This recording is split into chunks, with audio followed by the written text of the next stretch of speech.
कहानी एक रंग करने वाली पारो चिड़िया की है। पारो चिड़िया जंगल के पक्षियों के घरों को रंग करती थी। जंगल में उस चिड़िया के अलावा कोई भी पक्षी इतना अच्छा रंग नहीं करता था, इसीलिए सब पक्षी इसी चिड़िया से रंग करवाते थे। पारो चिड़िया के पास पैसों की तो रेल पेल थी, उसे किसी भी चीज की जरूरत न थी। उसी जंगल में एक कालू कौवा भी रहता था। वो कालू कौवा अपना कोई काम खुद न करता था। उसे भूख लगती तो वो पक्षियों के भोजन को चुरा कर खा लेता और तो और हर किसी से लड़ता झगड़ता। ऊपर से अब तो उसकी नजर पारो चिड़िया पर थी कि वो इतना पैसा कैसे कमा रही है, और फिर उसके जहन में एक आइडिया आता है और फिर वो खुद से ऐसा कहता है, अरे अरे, मैं तो दिन ब दिन और ज्यादा गरीब होता जा रहा हूँ। ऊपर से वो पारो चिड़िया, वो तो इतनी ज्यादा कमजोर है, फिर भी वो मुझसे कहीं ज्यादा अमीर हो गई है। मैंने तो इतना छोटा सा घर खरीदा हुआ है, ऊपर से वो भी किराए का। हर दूसरे दिन कबूतर मेरे से पैसे मांगने आ जाता है। अब मैं क्या करूं? 3 महीने से मैंने किराया भी नहीं दिया। मैं भी चिड़िया की तरह पक्षियों के घरों को रंग करता हूँ, उसके बाद मैं भी अमीर पक्षी बन जाऊंगा और फिर मैं उस पारो चिड़िया से ज्यादा अमीर कहलाऊंगा।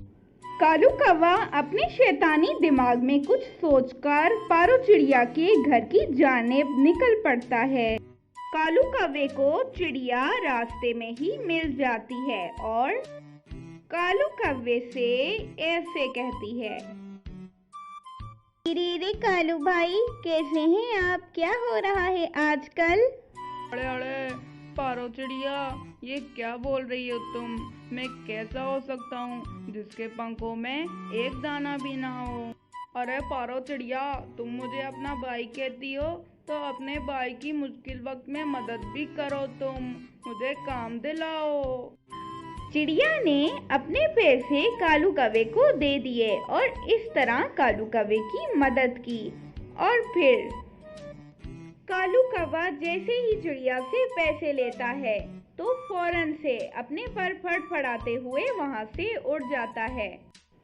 कालू कौवे के पास पैसे तो अब आ गए थे। कालू कौवे ने ये भी सोच लिया था कि वो सस्ता रंग खरीदकर पक्षियों के घरों को महंगे में रंग करेगा और जल्दी ही अमीर बन जाएगा और एक अमीर कौवा कहलाएगा। कालू कौवा पक्षियों के घरों को रंग करने के लिए बाजार से सस्ता सा रंग लेकर आ जाता है। पैसे तो कालू कौवे को चिड़िया से मिल गए थे। पारो चिड़िया से पैसे लेने के बाद कौवा जी ने रंग भी ले लिया था। अब उसने सब पक्षियों को एक जगह पर जमा किया और उन सभी पक्षियों से कहा कि वो उससे रंग करवाएं, क्योंकि अगले 2 हफ्ते तक कालू कौवा पारो चिड़िया से कम दाम में पक्षियों के घरों को रंग करेगा। हकीकत में कालू ने तो बहुत सस्ता और गंदा रंग खरीदा था। अगर वो सस्ते में भी बेचता तो भी उसे फायदा होता, जबकि पारो चिड़िया तो महंगा रंग खरीदकर, अच्छा वाला रंग खरीदकर पक्षियों के घरों को अच्छे से रंग करती थी। कालू कौवे की बातें सुनने के बाद सारे पक्षियों की चोंचें खुल जाती हैं और सारे पक्षी इस बात पर कहते हैं कि वो कालू कौवे से ही इन 2 हफ्तों के अंदर रंग करवाएंगे। और सारे परिंदे कालू कौवे को अपने अपने घर पे रंग करने का ऑर्डर दे देते हैं। कौवा जी तो बहुत ही ज्यादा खुश हो रहा था। बस फिर क्या था, अगले दिन से कालू कौवा जंगल के सारे पक्षियों के घरों को रंग करना शुरू कर देता है। रंग तो कालू कौवे ने वही इस्तेमाल किया था जो कि उसने सस्ता खरीदा। कालू कौवे के पास बहुत सारे पैसे जमा हो गए थे और वो खुश था बहुत, और वो खुद से ऐसा कहता है, हा हा हा हा, मेरे जंगल के पक्षी तो बहुत ही बेवकूफ़ हैं। मेरे पंखों कैसे बेवकूफ़ बन गए। मेरे पास तो अच्छा पैसा आ गया है। अब मैं अपने लिए भी कुछ ही वक्त में घर खरीद लूंगा। बस कुछ ही पैसे की जरूरत है। अब मैं इसी तरह रंग करता रहूंगा। जब से कालू कौवे को चिड़िया ने पैसे दिए थे और कालू कौवे ने इस तरह गंदा माल खरीदकर पक्षियों के घरों को रंग करना शुरू किया था, बेचारी पारो चिड़िया के पास कोई भी पक्षी रंग करवाने नहीं आया था।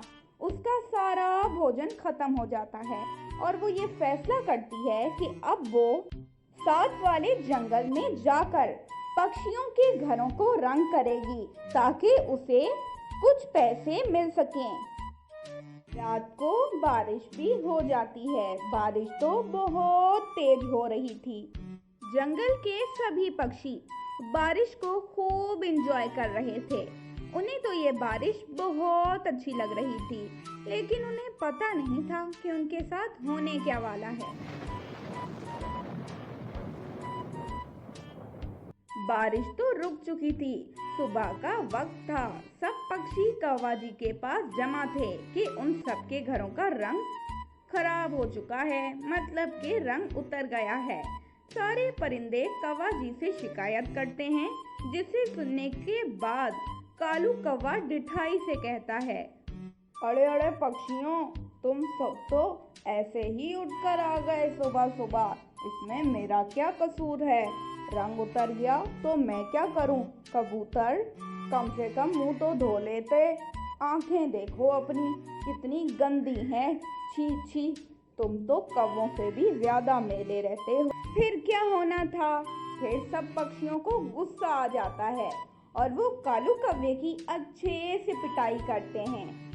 और तो और अब सब पक्षियों ने ये भी फैसला कर लिया था कि अब वो रंग करवाएंगे तो सिर्फ और सिर्फ पारो चिड़िया से रंग करवाएंगे। दोस्तों, आपको हमारी ये कहानी कैसी लगी हमें कमेंट करके ज़रूर बताइएगा और हमारे चैनल को सब्सक्राइब कर दें।